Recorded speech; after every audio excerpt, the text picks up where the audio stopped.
तपस्या तो सभी करते हैं, किंतु केवल अपने स्वार्थ में। कोई भी ईश्वर को प्राप्त करने के लिए तपस्या नहीं करता।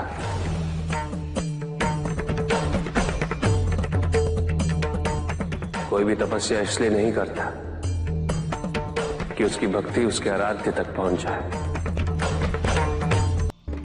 मृत्यु चाहते हो अंदर, मुक्ति चाहते हैं,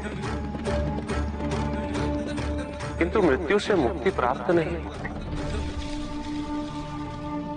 ना ही मृत्यु जीवन का अंत होती। सृष्टि ही जीवन, प्रकाश ही जीवन। और यदि जब हम नेत्र खोले और हमें प्रकाश की अनुभूति ना हो, तो इसका यह अर्थ नहीं कि प्रकाश कहीं नहीं। प्रकाश है। आवश्यकता है तो अपने नेत्र खोलकर अंधकार के परे दे दे। यदि इस संसार में उन्नति तभी संभव है जब इस संसार में समानता हो, बराबरी। कोई सर्वशक्तिशाली ही नहीं रहेगा तो कोई निर्बल नहीं होगा। यदि कोई बड़ा नहीं होगा तो कोई छोटा ही नहीं रह पाएगा।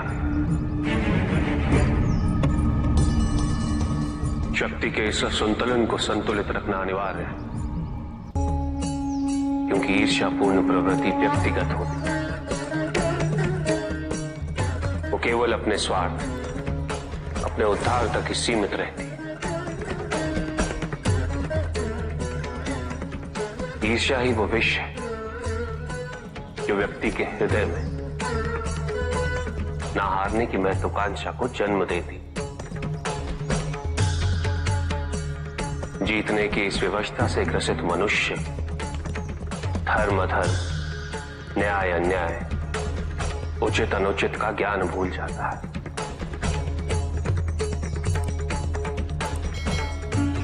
संवेदना, करुणा भूल जाता है।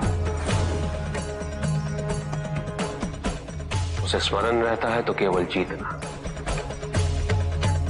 भले ही वो छल कपट के माध्यम से ही क्यों ना हो। एक असुर था, एग्रिप। एक दिन वो ब्रह्मलोक गया।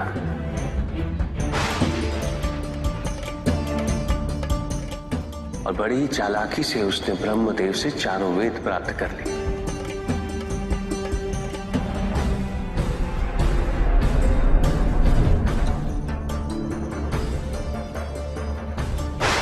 और जाके समुद्र में छुप गया, क्योंकि सारा ज्ञान वेदों में निहित है।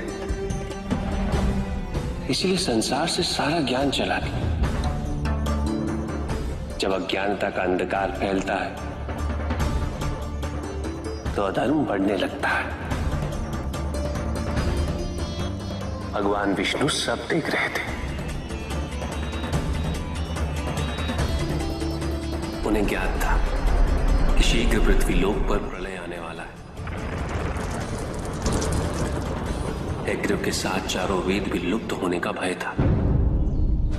ब्रह्मदेव सृजन करता है। वेदों के अभाव में पुनर्जन्म की प्रक्रिया को पुनर्स्थापित करना अत्यंत कठिन। इसीलिए एग्रिप से उन वेदों को पुनः प्राप्त करना अनिवार्य था।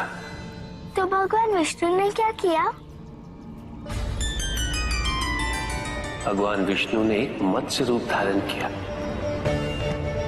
वो एक मछली बने और नदी में अवतरित। राजा सत्यव्रत स्नान कर रहे थे। एक छोटी सी मछली उनके हाथ में आ गई। इतनी छोटी मछली? भगवान विष्णु?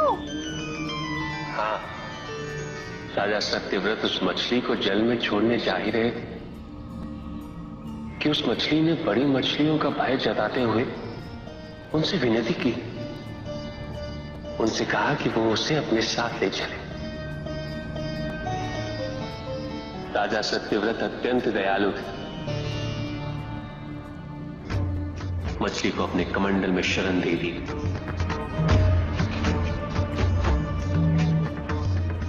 और अपने महल में ले गए। किंतु रात भर में मछली इतनी बड़ी हो गई कि कमंडल में रह पाना उसके लिए संभव ही नहीं था। और उसका बड़ा आकार देखने के पश्चात राजा सत्यव्रत ने उसे कमंडल में से निकालकर एक मटकी में डाल दिया। मटकी में डालने के पश्चात उसका आकार पुनः बड़ा हो गया।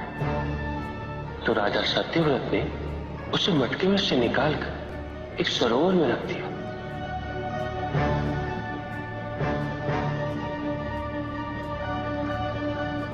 किंतु उस एक ही रात में सरोवर में रखने के पश्चात भी उसका आकार इतना बड़ा हो गया कि उसे नदी में रखना पड़ा। किंतु नदी में रखने के पश्चात भी उसका आकार पुनः बड़ा हो और इतना बड़ा हो गया कि यदि उसे महासागर में नहीं रखा जाता तो उसकी मृत्यु निश्चित थी।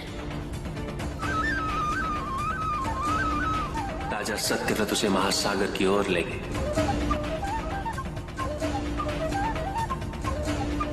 क्योंकि राजा सत्यव्रत तपस्वी थे, ज्ञानी थे, उन्हें आभास हुआ कि ये कोई साधारण मछली नहीं, ये स्वयं साक्षात भगवान विष्णु ही है। भगवान विष्णु राजा सत्यव्रत की उदारता से अत्यंत प्रसन्न थे। इसीलिए उन्होंने राजा सत्यव्रत को मत्स्य रूप धारण करने का कारण बताया।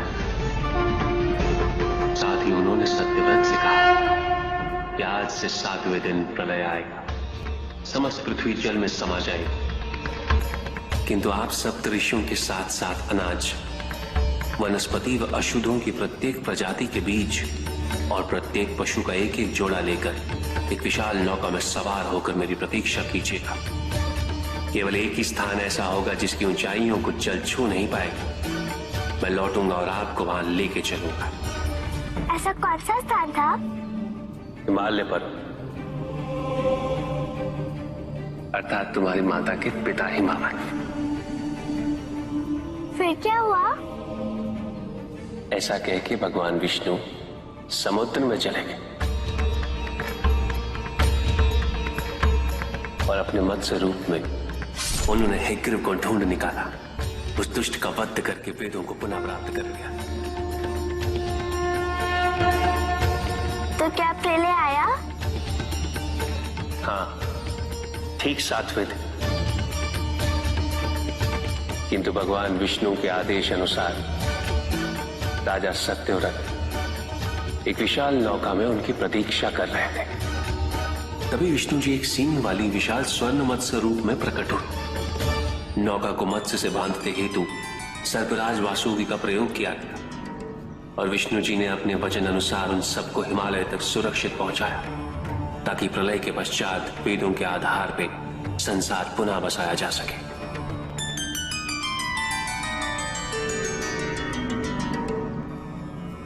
राजा सत्यव्रत मनु कहलाए।